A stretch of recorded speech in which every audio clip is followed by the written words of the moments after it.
आमदार सुमित वानखेडे जी आपल्यासोबत आहे. जनसुरक्षा कायदा पारित झाला आहे, बराच सभागृहाबाहेर विरोध होताना दिसतोय, काय प्रतिक्रिया? नाही, निश्चितच हे दुर्दैवी आहे की देशाच्या हिताचा, राज्याच्या सुरक्षेच्या दृष्टीने जो कायदा मांडण्यात आलेला आहे त्याला विरोध करणं, राजकारणाच्या दृष्टीने विरोध करणं हे अतिशय निंदनीय आहे, दुर्दैवी आहे. जेव्हा देशाचं हित येतं, जेव्हा देशाचा लोकशाहीचा विषय येतो, संविधानाचा विषय येतो, त्याच्या रक्षणाचा विषय येतो, तेव्हा राजकारण न करता मला असं वाटतं की एकमताने दोन्ही सभागृहामध्ये हा कायदा पारित व्हायला हवा होता. खरं तर समिती नेमली होती याकरता. त्या समितीत बरेच विरोधी पक्षाचे नेते सुद्धा होते. तेव्हा डिसेंट देण्या किंवा तेव्हा योग्य वेळ होती, पण आता सगळं झाल्यानंतर हा विरोध होताना दिसतोय आणि उद्धव ठाकरे अगदी प्रखरपणे विरोध करतात.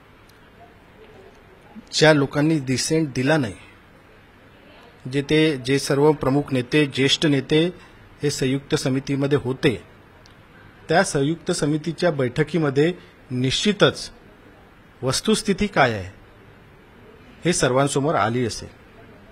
आणि हा माओवाद आणि शहरी माओवाद हा देशाच्या सुरक्षेसाठी, कायदा सुव्यवस्थेसाठी किती महत्वाचा, किती हा याचं नुकसान होऊ शकतं याच्यामुळे, ही वस्तुस्थिती निश्चितच सर्व समितीच्या सदस्यांसमोर आली असेल.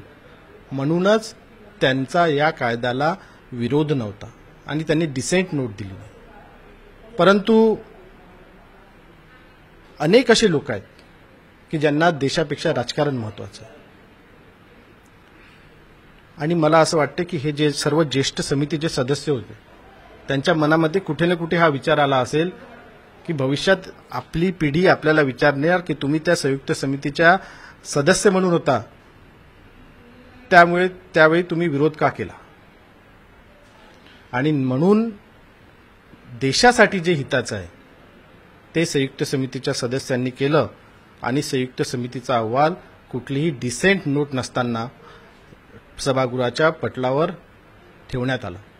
परंतु असे अनेक लोक आहेत की ज्यांना या विषयाचं गांभीर्य समजत नाही, ज्यांना देशाच्या बद्दल काही चिंता नाही आहे, ज्यांना लोकशाही व्यवस्थेबद्दल चिंता करायची नाही आहे, ज्यांना संविधानाबद्दल काही चिंता नाही आहे, या देशातल्या गोरगरीब तरुण विद्यार्थ्यांबद्दल काही चिंता नाही आहे, त्यांच्या भविष्याबद्दल काही चिंता नाही आहे.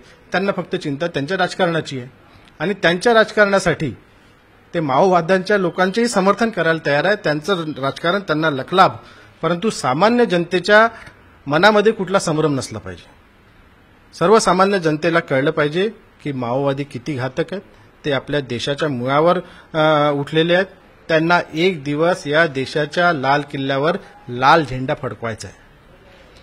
खरं तर माओवादाचा विचार आणि दुसरीकडे जे विरोधी पक्षातले नेते ते सातत्याने दावा करत असतात की गांधी विचारांचा पुरस्कार करत असतात, पण हे परस्पर विरोधी चित्र सगळं दिसत आहे. माओवादाचा विचार हा माओनी मांडलाय. माओ काय म्हणतो आपल्या भाषणामध्ये? माओ म्हणतो की political power comes out through barrel of gun. म्हणजे व्हायलन्स ऑफ थ्रेट, म्हणजे दहशत is a guarantee to gain a political power. दहशत स्थापित करून पॉलिटिकल पॉवर करणे, हिंसाचार करून पॉलिटिकल पॉवर हस्तगत करणे, हे माओचं तत्वज्ञान आहे. आणि दुसरीकडे महात्मा गांधीचं तत्वज्ञान हे अहिंसेचं तत्वज्ञान आहे, सगळ्या जगात सिद्ध झालेलं आहे. त्या अहिंसेच्या तत्वज्ञानावर आधारित या देशातला सर्वसामान्य नागरिक स्वातंत्र्य लढ्यामध्ये उतरला होता आणि त्यातून आपल्या देशाला स्वातंत्र्य प्राप्त झालेलं आहे. त्यानंतर आपला स्वातंत्र्य देश तयार झाला, त्याच्यामध्ये लोकशाही मूल्य स्थापित झाली पाहिजे, त्याचं संविधान हे जगातलं सर्वात श्रेष्ठ संविधान झालं पाहिजे, यासाठी डॉक्टर बाबासाहेब आंबेडकरांनी आपलं योगदान दिलं. या दोघांच्याही विरुद्ध अशी भूमिका ही माओवाद्यांची आहे. आणि विरोधी पक्षांनी आता ठरवायला पाहिजे की गांधीजींच्या विचारांना पुढे न्यायचं आहे, डॉक्टर बाबासाहेब आंबेडकरांच्या विचारांना पुढे न्यायचं आहे, की माओच्या विचारांना आणि त्यांच्या समर्थकांना साथ द्यायची आहे. सगळ्यात महत्त्वाचं, आपण गांधीजींच्या विचारांचा, प्रखर विचारांचा पुरस्कृत करणाऱ्या अशा जिल्ह्यातून येतात, प्रतिनिधित्व तिथल्या एका मतदारसंघातलं करतात. तर गेल्या काही दिवसांपासून असा सातत्याने टीका होताना दिसतंय की गांधी विचारांच्या काही संस्था आहेत तिथे घुसखोरी झाली आहे. काय वाटतं आपल्याला दुसऱ्या विचारांची, काय प्रतिक्रिया याबाबत? वर्धा जिल्हा हा गांधी जिल्हा आहे. आमच्यासाठी अभिमानाची गोष्ट आहे की या ठिकाणी महात्मा गांधींचं वास्तव्य होतं. त्यांच्या विचारावर स्थापित अनेक संस्था या जिल्ह्यामध्ये आहेत.